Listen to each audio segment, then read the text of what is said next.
Trying to assess what is this power grab that has taken over in government and where is it going? Because every policy that you're seeing right now being executed in Mercedes is actually a policy that is stripping and eroding our strength as a free people. But what really concerns me is that I have this cosmic worldview that nations are all interconnected. And that so my biblical study and my historic study says that empires rise and fall. Nebuchadnezzar once had a statue that was made of gold with the head of Babylon. Then it went to the Persian Empire, and then it went to the Greek Empire, then it went to Rome, and then it went to another iteration, which would be the last days part of that statue would be the feet. But what I'm saying is, it looks like China is the emerging global empire, and Marxism is the emerging global force because it's shaping us. Cancel culture is cultural Marxism. It's China with a different weapon. So when we look at President Biden, we see a symbol of the vitality and strength, cohesion, and power of the West.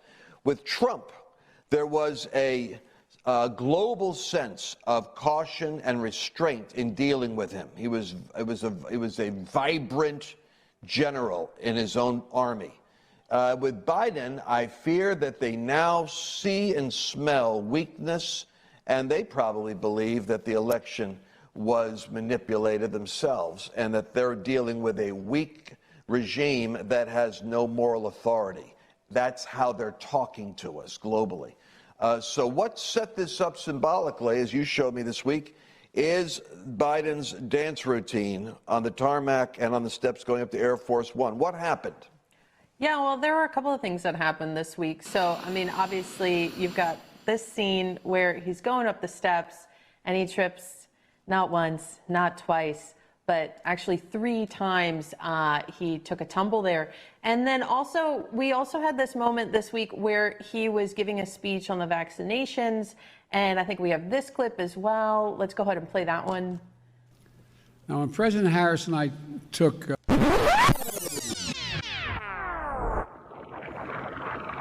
President Harris, well... I couldn't agree more. Couldn't agree more.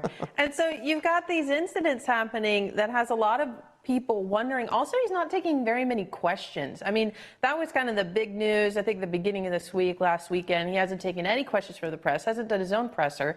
And then it almost looked a little staged. There was one question that got asked about, don't you think Donald Trump should be saying something about getting the vaccination? One question was asked. He gave a little speech, put the mask on, and then walked away. Just a lot of question marks with people wondering, is he okay? What's actually happening? And so, my take on this might be a little different. I was even watching Tucker the other night, and he was like, it's almost not laughable. But here's the thing. Here's how I feel about Joe Biden, okay? First of all, he's been in politics longer than I've been alive. So he was sworn in as a United States Senator, I want to say, wait, I have it right here, 1973. Guys, that's just not to date myself, but 11 years before I was born. This man is a swamp creature of swamp creatures. And so he's still out there towing the Democratic Party line. And to your point, Lance, who really is behind the administration here? We're really not sure. But I love what you said in the first segment, because it has to do with what you talked about, the anatomy of power. At the end of the day, it's not actually about H.R. 1. It's not actually about immigration. It's about power and maintaining power and ruling through fear and intimidation.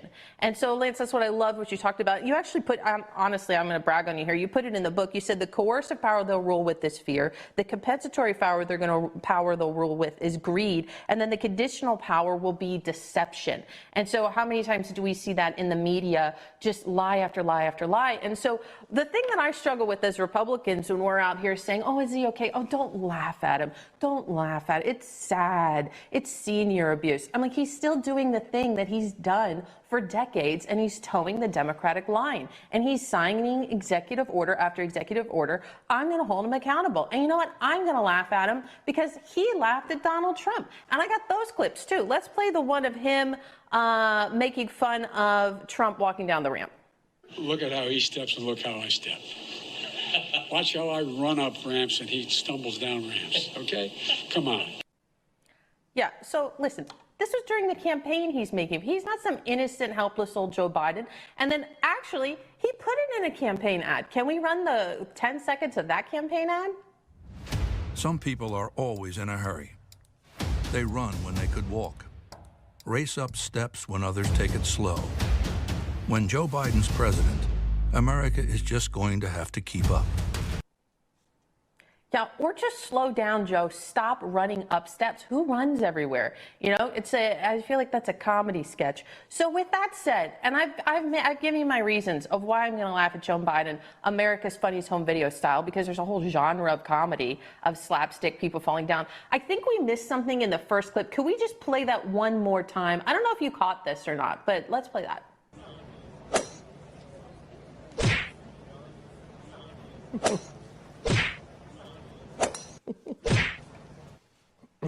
Dude, it's so funny. And then I don't know, Lance, if you know this, but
because of everything that's happened, there are some updates that Air Force One is implementing, and so we've got some footage of that. I just wanted to show you the improvements they've made. Yes, that's right.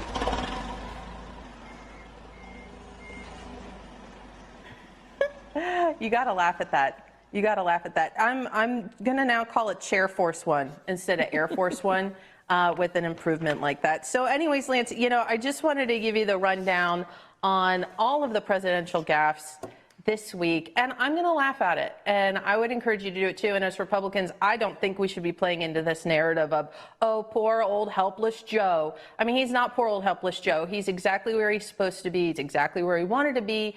And when you play into that narrative, in my opinion, you're only speeding up the President Kamala Harris time period. I think we're playing into the narrative they want us to play into. So anyways, those are my opinions this week, Lance. Yes, and you might remember that I predicted that Kamala Harris was going to be the president if Donald Trump wasn't president. And it wasn't because she was popular. Her own party doesn't like her. It's because Eric Holder, Barack Obama, George Soros, and the infrastructure that is actually shaping the Biden agenda put her in, because she will be their the ultimate puppet master, and they'll be the ones pulling the strings. So you want to pray for Joe Biden. I'm serious about this. Pray for longevity, but understand the signs of the times. You're watching America be humbled, and it's because 50% of America wants this. Rush Limbaugh, before he died, made a very powerful statement, and it was in his one of his final moments on the air.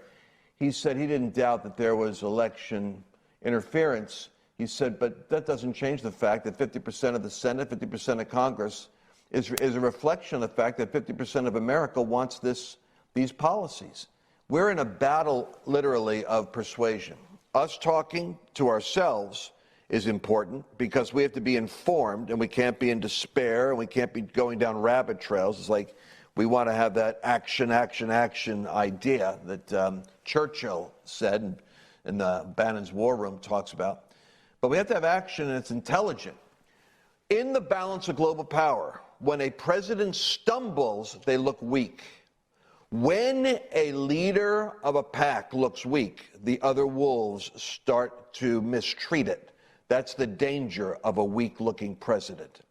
It's perceived as weak by Putin, who this week challenged Biden to a live debate, knowing that he's probing that embarrassment in the administration, that Biden has to be managed every minute of his day, or he might embarrass the country by mentally stumbling on the steps as he does physically. So Putin sees weakness. China sees weakness, and China is going to relentlessly exploit it. And so what you've got now is the American delegation that went to Alaska was actually publicly rebuked by the Chinese delegation. But what makes it particularly embarrassing for our Secretary of State, Tony Blinken, and we got to wonder, what was Blinken thinking? Because he went there as though he could morally lecture China, and China took the Democrat Party Black Lives Matter talking points. Listen to what I'm telling you. They took the Black Lives Matter talking points about defunding the police, systemic racism. America's a racist country, that America, has always been a racist and unfair country, that it's founded on racism. They took the Democrat talking points and reiterated them back to the American delegation. And so you see, the Democrats don't just talk to America, they talk to the world, which is why I think CNN should be held accountable for slandering the United States in front of the entire world with every salacious lie they told, from Russian prostitutes urinating on Trump's bed to Russia collusion. They have done more damage to our country's credibility than anything. And Trump, curiously enough, did more to restore our prestige globally. So now China is going to continue a different kind of abuse of America. It's the abuse of a power that knows it's dealing with a weak adversary. And we're going to see where that goes as it continues to unfold. LanceWallnau has just released his latest book, God's Chaos Code. You need to know the code. You need to know what's happening right now. There is a code in the chaos. There's a purpose in the shaking. Once you see this, it's going to give stability and strength to you. God is literally raising up an awakening generation right now. It's hidden in the code. You need to know the code. Order God's Chaos Code now at godschaoscode.com.